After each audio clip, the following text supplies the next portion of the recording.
nou Super 3. Tot un món a les teves mans.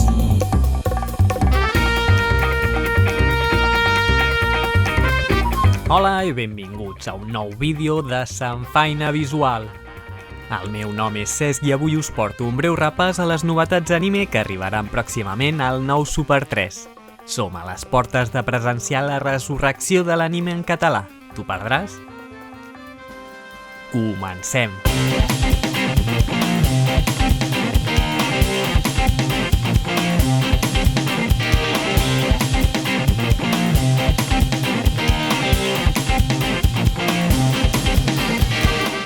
El 10 d'octubre comença a caminar el nou canal infantil i juvenil de Televisió de Catalunya. Aquest nou projecte, que s'ha fet esperar i que mai hauria d'haver desaparegut, vindrà acompanyat de tot un seguit de sèries i pel·lícules molt potents que de ben segur il·lusionaran els més petits de la casa i altres que ja no ho són tant. Amb el nom en clau SX3, fent referència al Super 3, aquest nou espai incorporarà de moment 4 noves sèries i una pel·lícula d'animació. Amb l'assessorament dels companys del racó del manga s'han buscat sèries actuals que encaixin amb els valors del canal i que es puguin emetre de manera simultània tant a la televisió com a la pàgina web de la corporació. El nou Super 3 serà la porta d'entrada a dos nous mons. Per una banda, l'S3, dirigit a la primera infància, és a dir, als més petits on hi trobarem els programes més infantils, i de l'altra, l'X3, un espai pels nens i nenes més grans on els continguts seran més juvenils i amb molta més acció. A la programació de l'S3 trobarem la primera sèrie que ens ocupa, Ronja, la filla del bandoler. Una sèrie d'animació de 26 capítols dirigida per Goro Miyazaki, fill del llegendari director Hayao Miyazaki, i coproduïda per Polygon Pictures i Studio Ghibli, on coneixerem a Ronja, una noia que es farà amic del nen del poblat rival, on cadascun dels seus membres no es poden ni veure. Amb una animació controvertida que podria tirar enrere més d'un, descobrirem una sèrie repleta d'aventures i una història amb un missatge preciós.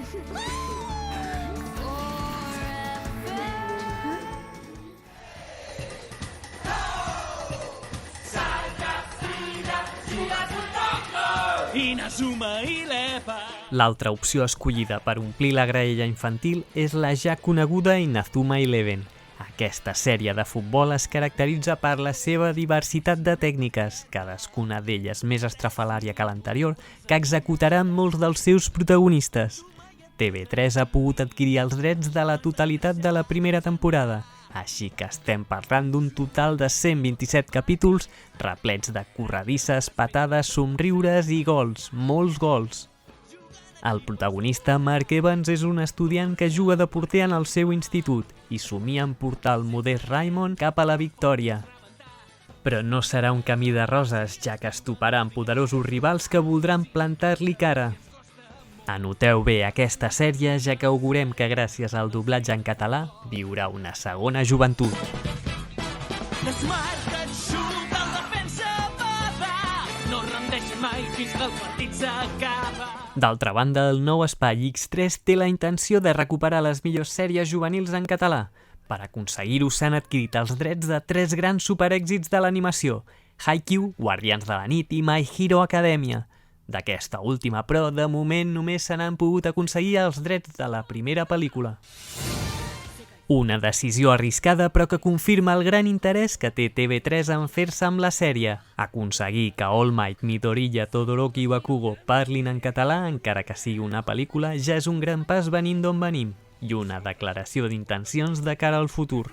Ubicada entre les temporades 2 i 3 de l'animació, My Hero Academia, dos herois, comença quan All Might i Deku són convidats a una convenció sobre investigacions científiques a una illa flotant. Allà coneixeran a Melissa, filla de David Shield, un dels millors amics d'All Might, i descobriran que no només ells han acceptat la invitació. Estarem molt atents de la seva data d'estrena i del seu doblatge en català, on aquest cop s'ha optat per fer un rentat de cares respecte als actors de la sèrie en castellà. Si no podeu esperar a veure la pel·lícula de Studio Bones, recordeu que l'editorial Planeta està editant el manga en català i segurament quan s'estreni ja anirem al dia per veure-la sense perdre'ns cap detall.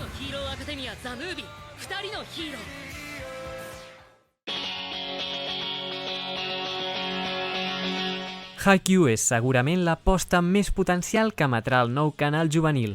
Amb l'adquisició de les 4 primeres temporades, l'X3 s'assegura tenir gairebé tota la sèrie en català. Successora espiritual de la sèrie Slam Dunk, comptarà amb un repartiment de luxe i aconseguirà transmetre valors tan importants com el treball en equip, l'esforç, la superació, la competitivitat i el joc net.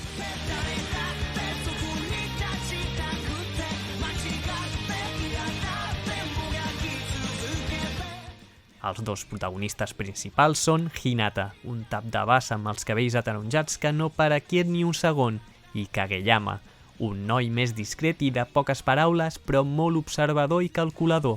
Aquesta estranya parella farà volar coloms a la plantilla del Karasuno, que es veurà amb forces per competir amb els millors equips de voleibol del campionat. Per què ha hagut de passar això? Amb Guardians de la nit l'alegria és doble. Per una banda podrem gaudir de les aventures de Tanjiro i companyia des del seu començament i de l'altra tornarem a escoltar els seus carismàtics personatges amb les veus en català que ens van acompanyar a la pel·lícula El tren infinit. En aquesta sèrie d'acció amb espases i tècniques elementals, els nostres protagonistes hauran d'enfrontar-se a un exèrcit de dimonis comandat pel senyor Musan.